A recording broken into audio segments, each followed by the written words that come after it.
Les damos la más cordial bienvenida a las actividades de la Feria Internacional del Libro en su edición número 35, modalidad virtual, organizada por la Universidad de Guadalajara.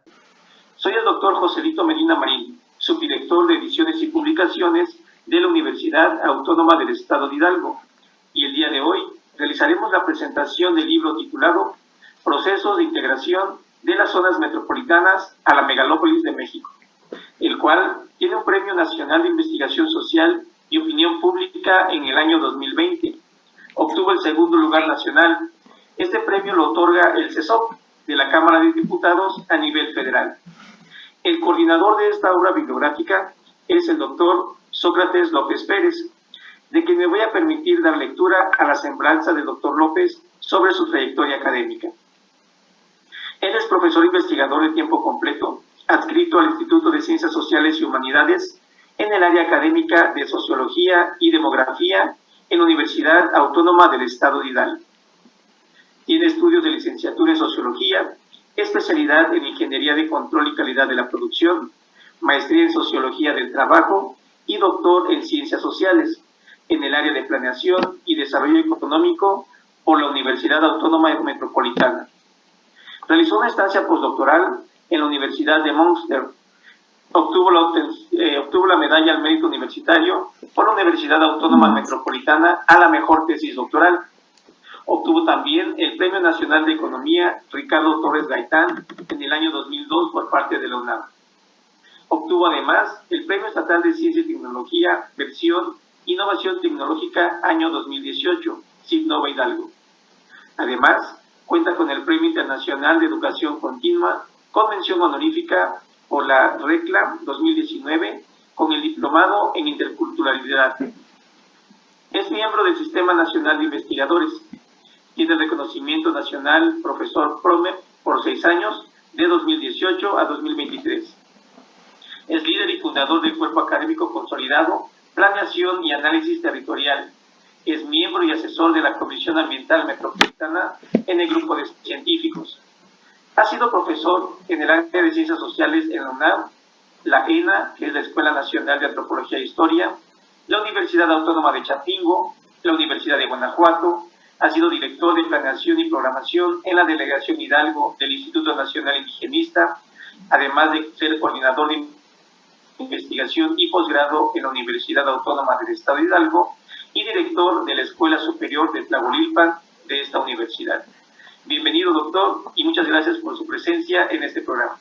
Muchas gracias, doctor, por la invitación.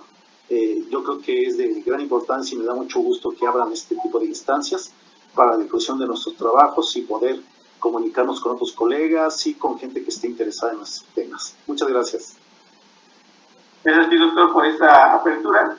Y bueno, el título del libro del cual el día de hoy estaremos abordando es un libro que ha sido galardonado, y una de las preguntas con las cuales comenzaríamos esta charla es precisamente cuál fue esa motivación que los dirigió a ustedes a llevar a cabo el desarrollo de este libro, que lleva por título Procesos de Integración de las Zonas Metropolitanas a la Megalópolis de México.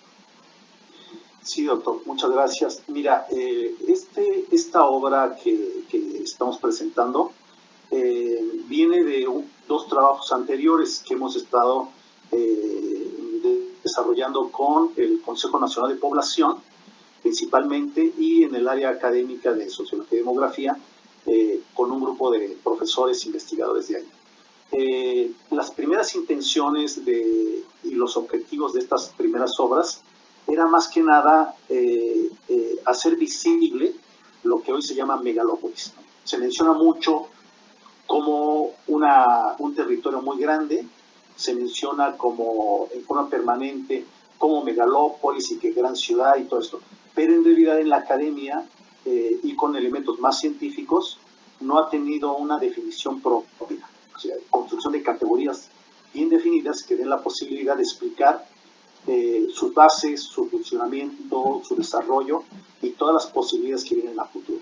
Entonces, esta obra en realidad retoma todas esas experiencias anteriores y nos empieza a ubicar en definir en su funcionamiento y en su propia integración de las diferentes zonas metropolitanas que van integrando finalmente en múltiples funciones esta megaciudad.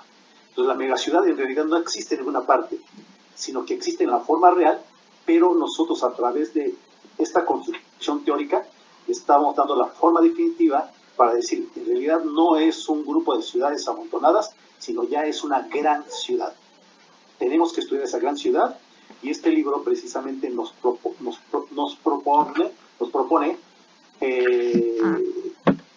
los diagnósticos, las categorías y los fundamentos principales bajo modelos científicos que den la posibilidad. Esta es una megalópolis. Esa es realmente la intención de esta obra. Muy bien, doctor.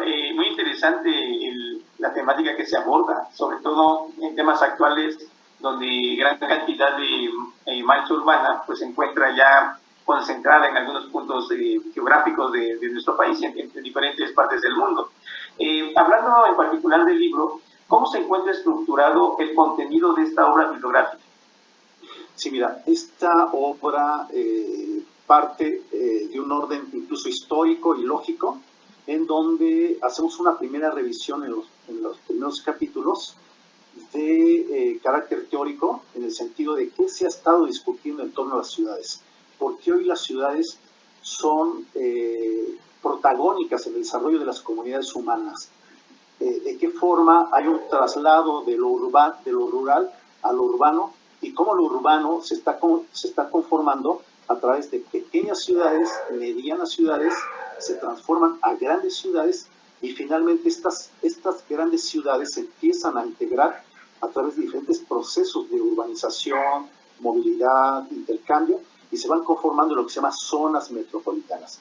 Y estas zonas metropolitanas, a su vez, al establecer interrelación entre ellas, se va conformando esta megaciudad. Pues, primer apartado, hacemos una gran revisión de categorías, de escuelas, de teorías del pensamiento, que nos den una posibilidad de definir esas categorías.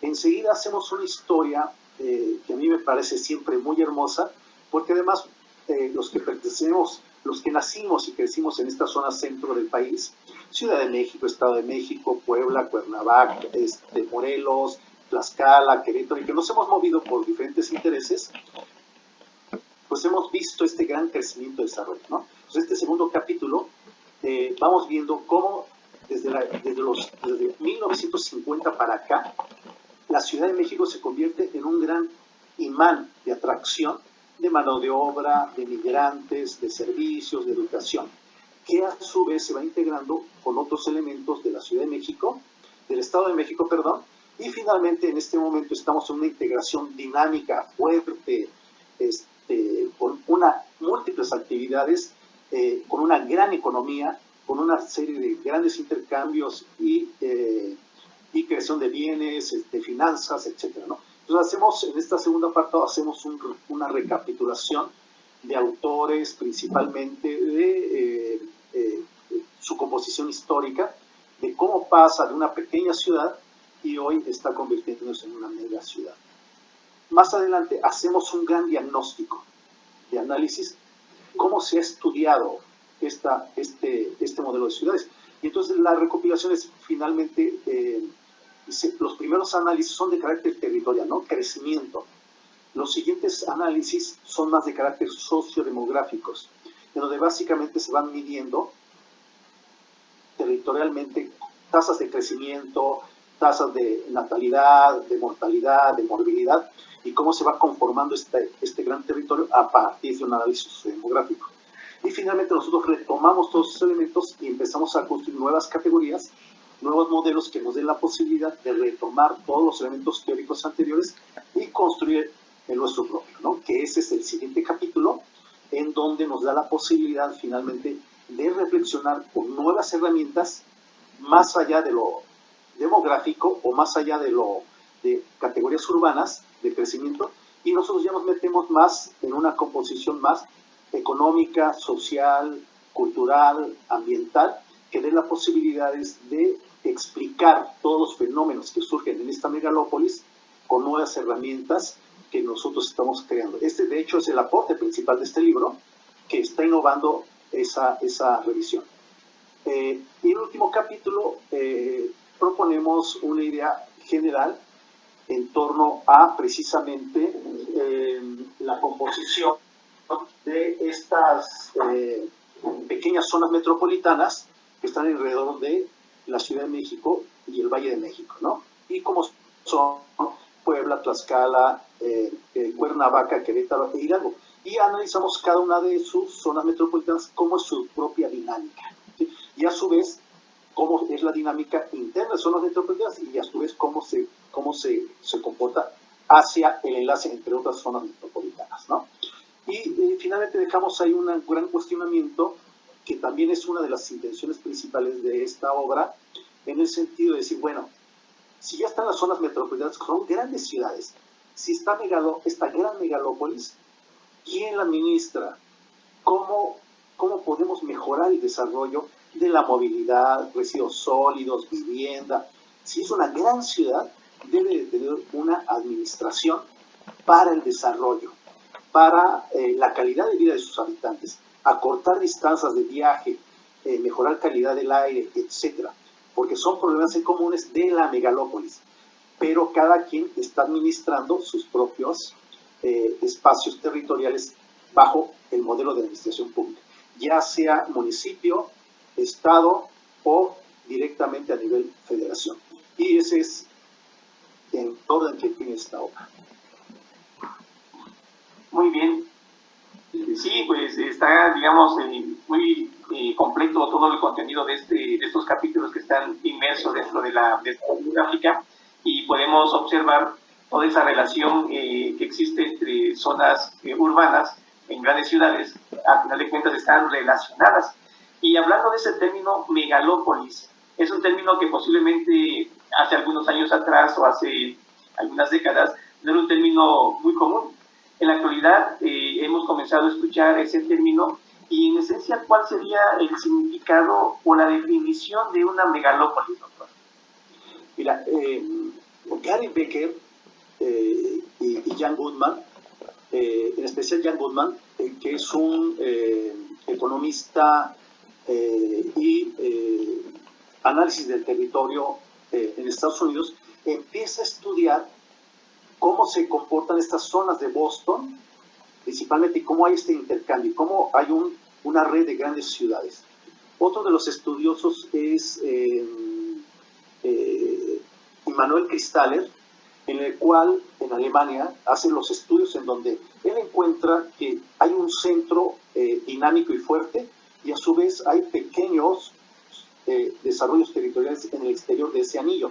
Entonces va marcando como anillos concéntricos, y en donde el centro es el gran dinamizador, y de ahí se enlaza a pequeños centros que tienen una dinámica menor, pero que a su vez se enlazan a este gran centro.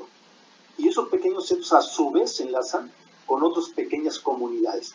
Y perfectamente viven en armonía, en equilibrio, y estas zonas se van determinando poco a poco en grandes enlaces.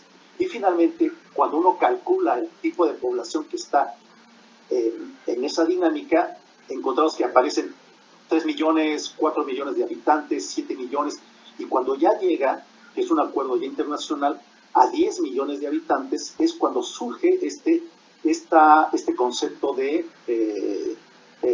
megalópolis, ¿no? Y estos estudios que se hicieron ya en la época de entre los 50 a los 60 en Estados Unidos, ya van marcando esta nueva dinámica, ¿no? Y entonces encontramos que en todo el mundo, como bien decías, en todo el mundo está sucediendo esa dinámica. Tú vas a Nueva York y es una gran megalópolis que enlaza múltiples, en anillos concéntricos, múltiples comunidades. Tú vas a México y tenemos esta gran red de ciudades. Tú vas a Madrid, a Barcelona, a Tokio, a Frankfurt, a Buenos Aires, en Santiago de Chile, en las grandes ciudades. En Brasil es impresionante, en China increíble. En China están apareciendo megaciudades, cada 3 años está apareciendo una megaciudad. ¿Por qué? Porque es la que conforma más de 10 millones de habitantes. Y entonces hay un acuerdo ya internacional a través de la ONU, que lo baja a través de las instancias internacionales como Habitat, en el cual empiezan a conformar grandes acuerdos para ver cómo van a administrar la calidad de vida. Porque, bueno, como grandes ciudades, finalmente trae grandes problemas, ¿no? Como la movilidad, transporte, energías, seguridad, ambiente, calidad del aire, salarios. Y hay una gran preocupación a nivel internacional cómo tener estas megaciudades como ciudades que así lo han decidido las propias comunidades humanas como alternativa de vida para todas las comunidades humanas hoy, ¿no? Si tú vives en un ranchito muy lejano, aislado, viven 100 habitantes, 150, siempre va a haber problemas para obtención de agua, va a haber mucho problema para obtener un trabajo, buenos ingresos, buena vivienda, etc. Entonces las megalópolis se van convirtiendo, las ciudades, y finalmente la conformación de las megalópolis, se van conformando esas áreas de calidad de vida, de buena educación, de grandes universidades, de hospitales con la tecnología más avanzada. Cuando nosotros impulsemos y construyamos esas leyes, ya nos vamos a poder integrar a una red internacional de megaciudades, ¿no? Donde están ahí los grandes políticos, administradores, profesionales, empresarios, etcétera, preocupados hacia dónde deben de ir las megaciudades, hacia dónde deben encaminar el futuro, pero sobre todo pensando en esa calidad de vida. Y entonces ese concepto de megalópolis hoy está en la gran discusión en muchos espacios sociales, culturales y todos esos elementos. En el caso de México, la idea de estas obras es que enviarlas a las colectividades científicas y que estén preocupadas en esto para discutir precisamente como un gran problema público que debemos de enfrentar a futuro. Muy bien, sí es interesante, digamos, el concepto que enmarca el término de megalópolis, y hablando en particular de la megalópolis de México, en este libro, ¿qué resultados obtuvieron en el estudio de la composición y las características precisamente de esta megalópolis, doctor? Bueno, pues es muy interesante por esta parte que finalmente nosotros obtuvimos, porque vimos cómo es esa dinámica de integración, cómo se está dando esta lógica, y al final de cuentas que debemos de ver a la ciudad, esta megalópolis, como una gran ciudad. Por lo tanto, nuestro trabajo fue diseñar en una ciudad tú encuentras perfectamente definido su centro histórico, sus áreas de comercio, sus áreas de vivienda, encuentras precisamente esos espacios de la cultura. Si yo aquí en Pachuca quiero ir a comprar algo, pues yo ya sé dónde están los centros de abasto, están perfectamente definidos las centrales de autobuses, los hospitales, las grandes universidades, todos esos espacios, ¿no? Ese mismo esquema, viendo a Pachuca de esta forma, lo trasladamos a la megalópolis y va a suceder lo mismo, ¿sí? Por ejemplo, ¿cuál es el gran centro financiero de toda esta megalópolis? La Ciudad de México. ¿Quién tiene los grandes salarios profesionales de esta megalópolis? Pues principalmente la Ciudad de México, el Valle de Toluca, parte de las zonas metropolitanas de Morelos y una gran parte de las zonas metropolitanas de Querétaro, ¿no? ¿Cómo se mueve la gente? Pues si yo quiero un gran servicio de salud y estoy en Pachuca, en la zona metropolitana de Pachuca, me traslado a una zona especial que va a ser la Ciudad de México. En la Ciudad de México encontramos grandes universidades, encontramos grandes centros de documentación. Si yo quiero ver un gran concierto, me traslado allá, etcétera, ¿no? Y a su vez Pachuca tiene la misma función.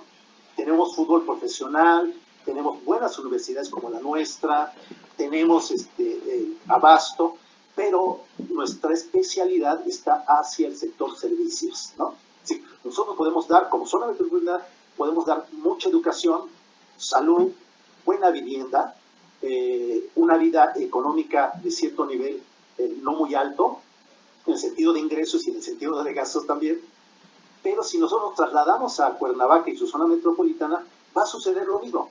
Pero lo que encontramos, que ustedes pueden verlo al final, en las conclusiones de esta obra, van a encontrar precisamente cómo esta mega ciudad finalmente tiene esos grandes elementos, ¿no? Entonces, de tal forma que si viene alguien que va a invertir en esta megalópolis, si quiere invertir en el área industrial, para el desarrollo de partes automotrices, Nosotros le podemos decir, ¿sabes qué? Vete a tal parte, a tal lugar, y ahí es donde hay una gran ciudad que tiene todos los elementos de un mercado laboral profesional, tiene los implementos, tiene un aeropuerto internacional y tiene todos los elementos que pueden consolidar esas especialidades para consolidar a su vez a la megalópolis, ¿no? Entonces, realmente, estos elementos son los que más hemos estado trabajando en esta etapa y son los que estamos como dando los fundamentos para, a final de cuentas, vamos a organizarnos y vamos a desarrollar esta megalópolis con base a estos propios elementos que tenemos, ¿no? Y así nos podemos llevar, por ejemplo, Cuernavaca es un gran centro de educación. Puebla tiene este gran sector de educación donde está la Benemérita de Puebla, la UDLA, la Ibero, UPAEP, etcétera, como un gran centro territorial altamente habilitado en su mercado, en su composición, en su habilitación, en su centro de información, en sus comunicaciones, que le dé esa posibilidad de seguir creciendo, ¿no? No tenemos que meter industrias a la Ciudad de México porque ellos están altamente especializados en el sector servicios, entonces tenemos que meterle por ahí, ¿no? Y así nos las llevamos. El Valle de Toluca es un gran centro industrial de desarrollo. La ciudad de Querétaro es hoy una punta de lanza de desarrollo de la industria más avanzada incluso, software, aeroespacial, etc. Y todos esos son nuestros hallazgos que vamos ordenando de esta forma para decir, esta es la gran ciudad y así vive la ciudad. Y así tenemos que proveer su desarrollo y entrar a este proceso de consolidación de esa megalópolis. Se ve interesante todo el dinamismo que existe para ir generando estas megalópolis, y dentro de las conclusiones, doctor, que ustedes mencionan, se habla de que en el nuevo modelo de vida de la humanidad serían las ciudades. ¿Por qué consideran ustedes que este va a ser el nuevo modelo de vida que vamos a tener como seres humanos? Sí, nosotros partimos de una revisión internacional de cómo está la composición en esta categoría, que también está sujetada, entre una categoría entre lo urbano y lo rural, ¿no? Y este concepto siempre de rural, en el sentido de que es el campo, es las vaquitas, es la vida tranquila, es la comidita rica, es una vida sana, pero que también están aislados, ¿no? Y que la gran ciudad es la locura, es toda la tecnología, etc., ¿no? Entonces, lo que encontramos, sobre todo a partir del año 2000, en donde, si ponemos esto en una gráfica, entonces vemos la gráfica de la total de población rural. A partir del año 2000 empieza a declinar, empieza a bajar. En cambio, si graficamos el total de la población a través de los últimos 30 años, población urbana, vemos que va creciendo. Y entonces, en sus inicios, venimos de una alta población rural que empieza a decrecer, y en el año 2000 se tocan las curvas en un punto, en el año 2000, en donde tenemos la misma población urbana con la misma población rural. Sin embargo, empieza a crecer exponencialmente la población rural, pero la población urbana empieza a crecer exponencialmente y se separa de la población rural. ¿Esto qué quiere decir? Que todas las comunidades humanas están optando por vivir en las grandes ciudades o en ciudades. Y entonces encontramos que las ciudades se van con ciudades medias, ciudades grandes, zonas metropolitanas, y finalmente se conforman en megalópolis. Se está calculando en las proyecciones que hacemos de que hacia el año 2050 más del 60% de la población mundial va a estar viviendo en las ciudades. Entonces los grandes problemas vienen enfocados hacia allá. Y es muy lógico, ¿no? Yo no nací aquí en la ciudad, yo nací en la sierra, en San Agustín de Esquititlán. Mis padres, al ver ellos y buscar una vida mejor para nosotros, pues nos traen aquí a la ciudad Pachuca, ¿no? Porque aquí sí había secundaria, sí había preparatorias, sí había universidades, ¿no? Entonces ellos nos trasladan aquí. Nosotros aquí crecemos, pero finalmente nos movemos a otros trabajos, formamos otras familias y nos vamos moviendo en toda esta red de grandes ciudades, ¿no? De tal forma que yo nací en un municipio, vivo en otro municipio y trabajo en otro municipio, ¿no? Y esa es la historia de todos. ¿sí? Esa es la historia de todos nosotros, ¿no? Entonces, ¿cómo yo veo el futuro de estas grandes ciudades? Una gran red entre grandes ciudades y pequeñas ciudades en donde estamos entrando en este formato, en esta década, en esta megalópolis de aquí de México. ¿Por qué? Porque si analizamos los datos de crecimiento, tasas de crecimiento de toda la megalópolis, encontramos que Querétaro está creciendo en forma impresionante. Mineral de la Reforma y Pachuca y la zona metropolitana de aquí crece en forma impresionante, a tal grado que estamos hablando de 6% a 12% anual. Algunas zonas metropolitanas de Puebla, de Tlaxcala, de Cuernavaca, del Estado de México están creciendo en forma impresionante. O sea, tasas de crecimiento entre 2 al 12%, ¿no? ¿Esto qué quiere decir? Que no es que tengan tasas naturales de crecimiento, que tengan muchos hijos, que se están moviendo, así como el ejemplo propio que yo puse, se están moviendo a lo largo de estas zonas metropolitanas en busca de empleo, en busca de una mejor vivienda, en búsqueda de calidad de vida, en búsqueda de obtención de educación de calidad, etcétera, ¿no? Y si vemos las tasas de decrecimiento que están en la Ciudad de México. Es decir, si ustedes van a la Benito Juárez, por ejemplo, a la alcaldía, la tasa de crecimiento está en -1 o en -0.9. Es decir, ya no crecen y al contrario, están expulsando la población. Y cuando vemos en los censos, Voy al baño, te encargo. ¿dónde naciste? ¿Dónde vives? ¿O dónde resides? ¿Dónde naciste? ¿Dónde resides? ¿Y dónde trabajas? Encontramos que toda esa gente que se está expulsando está en Querétaro. Son grandes profesionales de la ingeniería, de la química, que están en grandes puestos allá de gerencia, de investigadores, etc. Mucha gente está en Pachuca y mucha gente está en Puebla. Entre Puebla y Tlaxcala hay una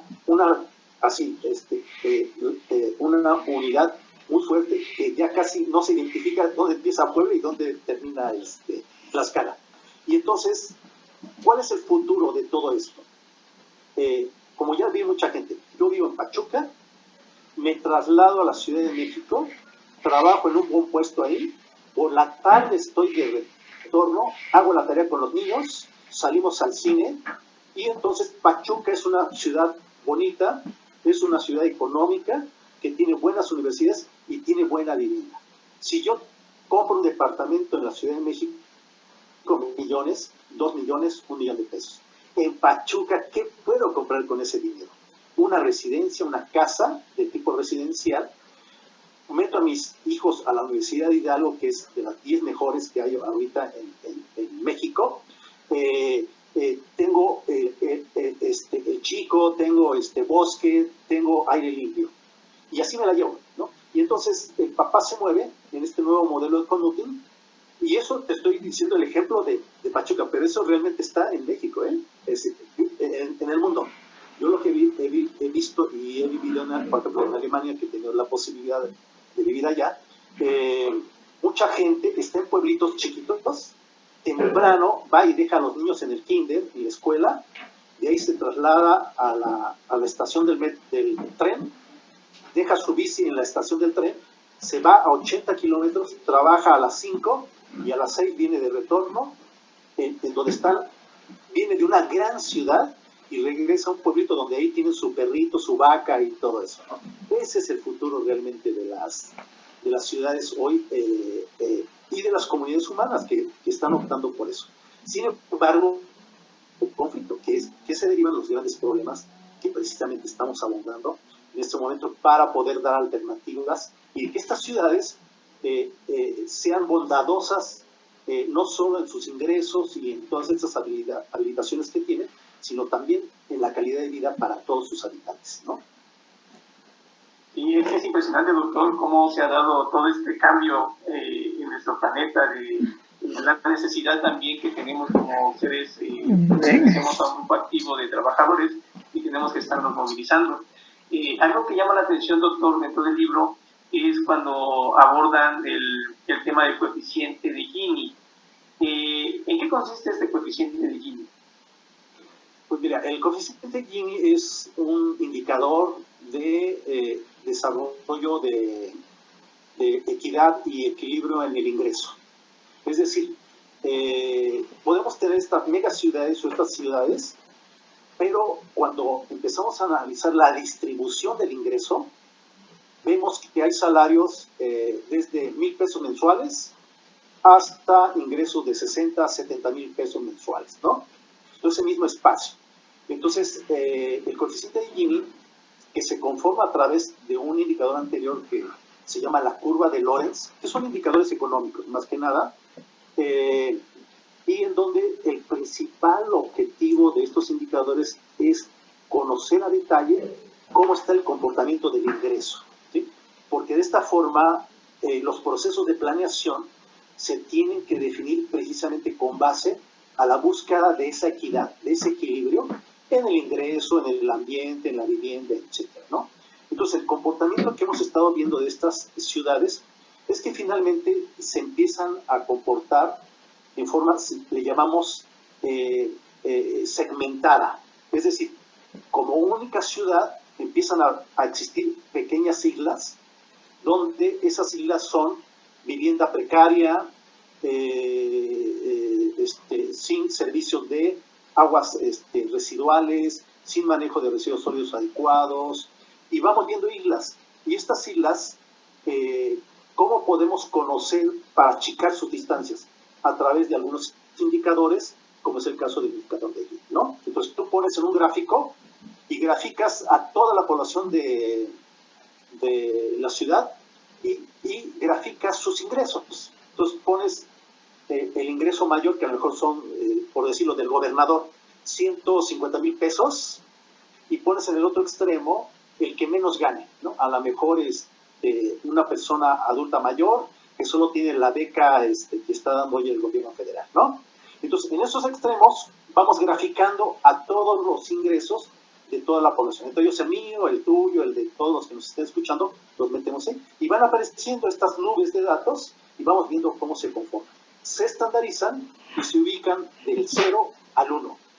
Y desde el 0 a 1 tenemos que ver de qué forma están segmentadas y acumulación de datos a través de eso. Todo es un modelo estadístico, relación entre medias, medianas, principalmente, ¿no?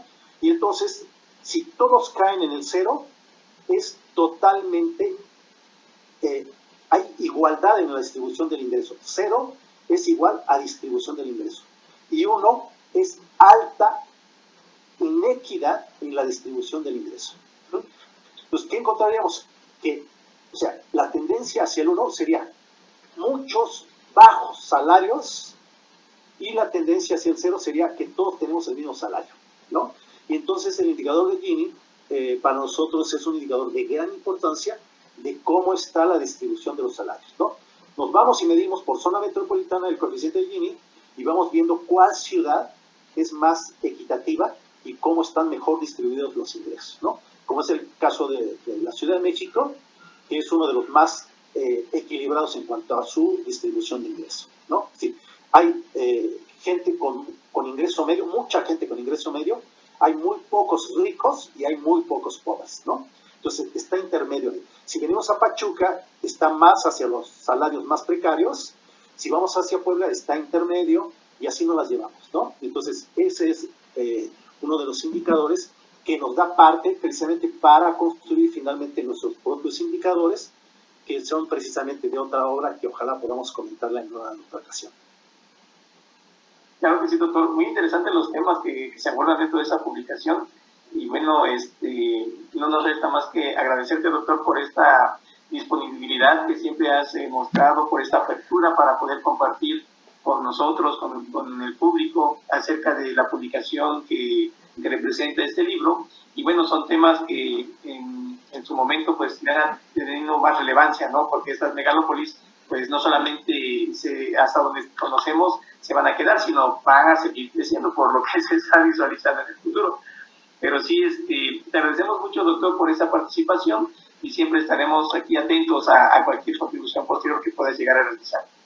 Muchas gracias. Al contrario, muchas gracias, doctor. Yo les agradezco a todos ustedes y me da mucho gusto que que estén al frente de esto investigadores con alto prestigio, que podemos establecer un buen diálogo en los términos de lo que es el quehacer de la ciencia, de la investigación. Y yo estoy muy contento que realmente estén haciendo este tipo de actividades, porque esto, pues a nosotros los investigadores nos facilita ese trabajo, esa continuación de los resultados, que es la difusión, la divulgación y el intercambio con otras comunidades. Yo de eso les agradezco muchísimo y además los felicito por el trabajo que están desarrollando. Muchas gracias, doctor. Agradecemos también al público que esté presente en esta actividad, invitándolos a que dejen sus comentarios sobre esta obra en las redes sociales que se colocarán al final del programa. Muchas gracias. Hasta luego. Hasta luego.